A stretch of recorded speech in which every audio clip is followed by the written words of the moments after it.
So this is a big deal because we're polluting our environment, right? This is a man-made product that's being put out into the ocean. It's something that they may or may not be able to metabolize, and we don't know the ultimate, long-term effects of this.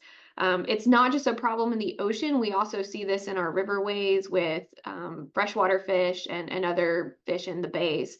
And so ultimately, if someone were to harvest one of these sharks that has um, cocaine in its system, we could potentially be re-ingesting. So anything a shark is eating is uptake into its muscle tissue.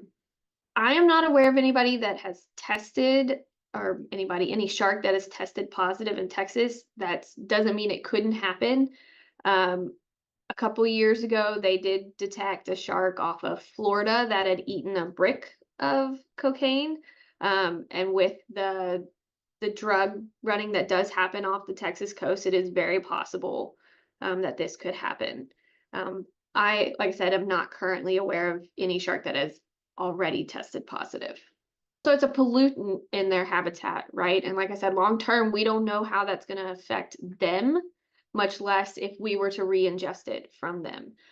We don't know if it makes them more aggressive. We don't know if the cocaine or any kind of pollutant in the water column could cause irritants in their gills so they can no longer breathe. I mean, there's a lot of things that could come into play here.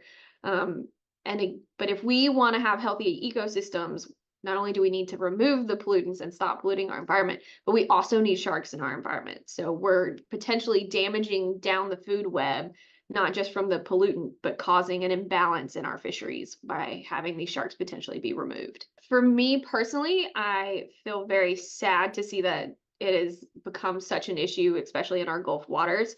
I actually studied pollutants in freshwater environments for my master's, looking at EPA water quality criteria, along with like heavy metals and SDS, which is what causes your soap to foam. So it's found in absolutely everything. And it's amazing the minuscule amount you need to affect the environment and to affect individual organisms. So it's going to be interesting, and I'm curious to see, where the research goes from this. It's something that we should probably start looking at in Texas as well. So we do a lot of shark research currently, all the way from just what species happen in our waters seasonally to movement patterns to we actually do look at toxicology. We look at, are there PAHs, are there heavy metals, different types of contaminants that could potentially impact this population, and then ultimately come back to humans, right? So these species can act as indicators for a environment that's becoming degraded. And so we are testing for that constantly. Cocaine is not necessarily something on the normal test list. We may need to add it apparently. But because we're not producing it in Texas like they are out of Brazil from the report you sent, I'm less concerned about it coming in from like a factory runoff. I would be more concerned about bricks or something being floating and them ingesting it that way.